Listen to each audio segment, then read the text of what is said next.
In the 1950s, a sweeping epidemic hit the United States, polio. At its peak, we had 60,000 cases of polio, and roughly 50% of those led to paralysis in children. At the same time, Dr. Jonas Salk invented a vaccine for polio, and he saw amazing results, a 90% success rate in his first vaccination. So what happened was the vaccination rates, or the incidences of polio, dropped to 1,000 by 1962. And now we've basically eradicated polio worldwide, partially due to the fact that Dr. Salk never sought a patent for his work. What I believe is that Dr. Salk had it right. Basically, when we've got a large-scale broken problem, we need to find a scalable way to fix it, and we need to give away the answers. So that's why I'm here tonight. I believe that Chicago Public Schools and our education system for poor and minority students in Chicago is broken.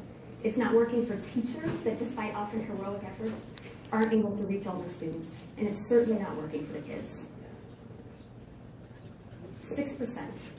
The Chicago Consortium has published the statistic that shows that only 6% of students in Chicago Public Schools are expected to graduate from with a four-year degree by age 25. So let's take 185 ninth graders.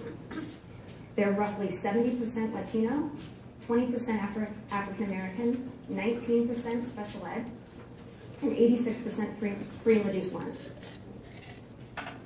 What happens to them? 11 graduate, and statistically, if we're lucky, one of those 11 is an African American male. This is what people call the achievement gap, the stark difference in achievement between poor and minority students and more affluent white ones. And I would argue that this crisis is as big of a crisis as polio was in the 1950s.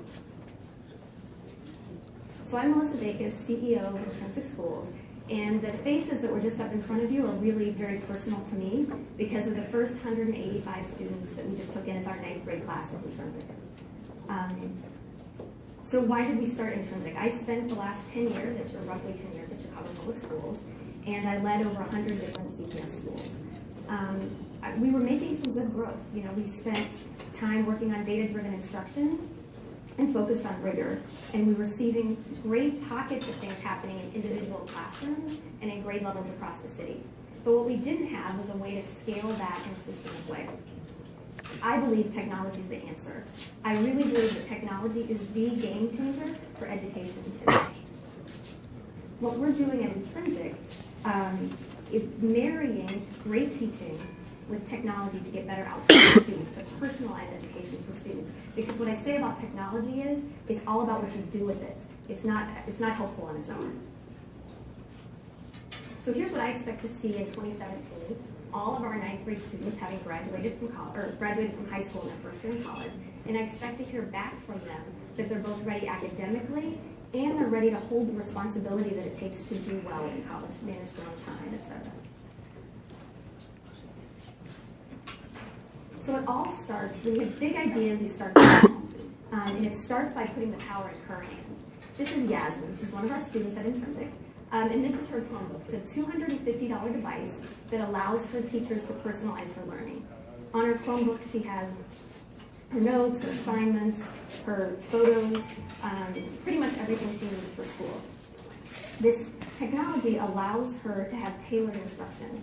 So she gets extra help on things that she's struggling with, and she's able to go faster or go deeper in things where she either has a specific passion or something that she is already good at.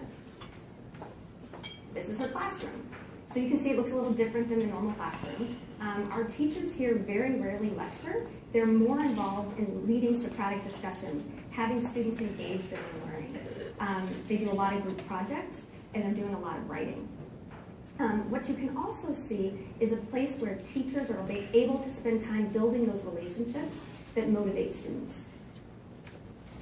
Technology is what enables this shift to happen, and the teachers empower it. Okay, so let's look at an assignment. This is Call of the Wild. Probably a bunch of you guys read this in high school, and it probably looked just like this. Here's how Yasmin reads Call of the Wild. With support from a tool that was developed right here in 1871, think circa, Yasmin reads the text, and then she's supported by online vocabulary. If she doesn't know the words, she can click through. There's comprehension checks along the way, and then there's an evidence-based argument builder that scaffolds her to help her build an argument about what she's read.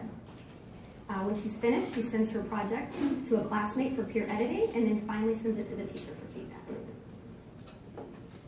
And Intrinsic, this is personalized learning. So our students own their own learning, which means they manage their own, they set their own goals and they monitor the progress. And twice a year, we actually have these on Tuesday, they're leading student-led conferences with their parents and a teacher. The purpose of this is for them to own their own instruction and to also involve parents as true partners. So you might suspect that they don't all come to us ready for this. It's our job to teach them. So we teach them everything from appropriate use of a cell phone to how to manage your time. And we do it at an age that's early enough, so if they make mistakes, there's safety nets to catch them before they're in college on their own. Ultimately, what we're doing is designing a totally different version of high school. And as we're doing it, we're designing everything for scale. So first of all, we believe we're building 5 schools over the next 5 years. Each one of them has to be sustainable on public dollars. And when we say that, like, we really mean that. It's my mantra that if we can't figure this out on public dollars alone, we really haven't proven anything. Secondly, scale isn't just about money. So we design systems and processes for everything. You know, we're looking at how to attract student interests, and then we're looking at how would we create processes to figure out which technology is working and not working, et cetera. So we have a great team and a board that's very committed and watching the time, who both built charter schools, grown them, and also managed complex organizations. So the one picture here on Jonas, I'll bring it back to Jonas Saul. You see him in his graduation cap and gown. One of his first accomplishments was that he was the first in his family to go to college. So my question for us is, imagine what could students like Yasmin do if given the appropriate education, an education that they truly own. Thank you.